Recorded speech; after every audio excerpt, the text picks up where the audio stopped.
thrumming beat of the guitar, the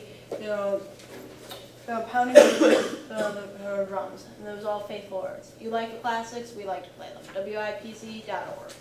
You've all heard them when you enter Brookstone every morning, but how many of you really know college radio? They advertise events and organizations around campus, and they do so much for our community without ever needing to be asked or thanked. I personally have always been interested in college radio, which is not only prompted me to do more research on the subject, but also encouraged me to get a show on WIPZ. College radio has a rich history full of great potential, where a station that starts out small can be heard across town lines, and opportunities present themselves for anyone willing to work hard for them. Today I will be talking about the history of college radio, the FCC's involvement, and the internship possibilities. Throughout its history, college radio has been an opportunity for bands and garage bands to make a name for themselves. Douglas Walk in the State magazine, according to Douglas Walk in the State magazine, bands used college radio to make a name for themselves in the 80s and 90s. Such bands include Nine Inch Nails, Smashing Pumpkins, and many more. In fact, Nirvana's hit song "Smells Like Teen Spirit," recorded in 1991 and 1992, encouraged record companies to promote people onto college radio. Though today they are much more selective about the people they commission from there. Although Gene Santorio in Nation states that college radio started out as garage bands. With its relationship with many famous bands and musicians, it's no wonder that college radio would work so closely with one organization in particular. The FCC has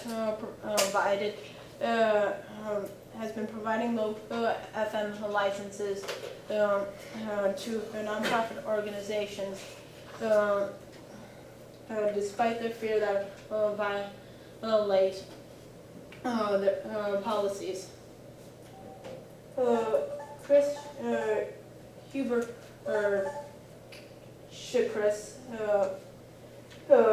states that the FCC has been distributing low power licenses for the first time in 15 years. They first have granted license to Wisconsin La Crosse, and the most recent will be our very own Wisconsin Parkside in December. Hubert Chikris says low power FM radio stations are limited to 100 watts and range about 3 miles. They were first available in 2000, but they didn't reopen the application window until 2013. On the flip side of things, Marlene Hertz argues that officials worry that his students will violate FCC's no swearing policy. That's the reason they shut down KTXT's radio station. The FM license provides remarkable ways to be heard across town lines, and college radio provides ways to be heard across state lines.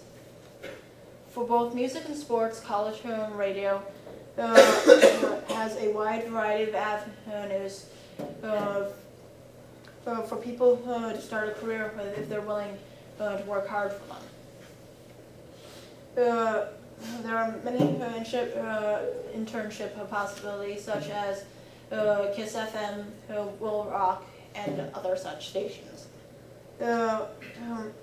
Terry Brazillo, for Billboard, states that many interns become full-time staff.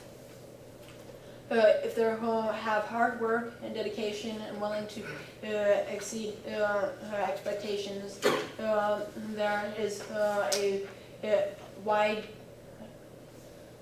possibility that they could make a career out of it. But don't think this is just for music lovers. According to McClatchy Tribune Business, Mr. Tony Baranek was able to become an important asset in the ESPN's radio affiliation. He does reports for both college and high school sports. College radio has changed the lives of many people on campus. Between the history of FM license opportunities, and life experience, one can't help taking something out of the ordeal. College radio has a rich history full of where any station starting out small can be heard across town lines, and anyone can get a career if they're willing to work hard.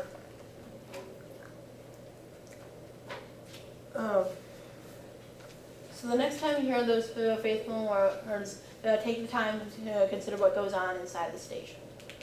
They are part of the culture of Parkside, and we wouldn't be the same without them.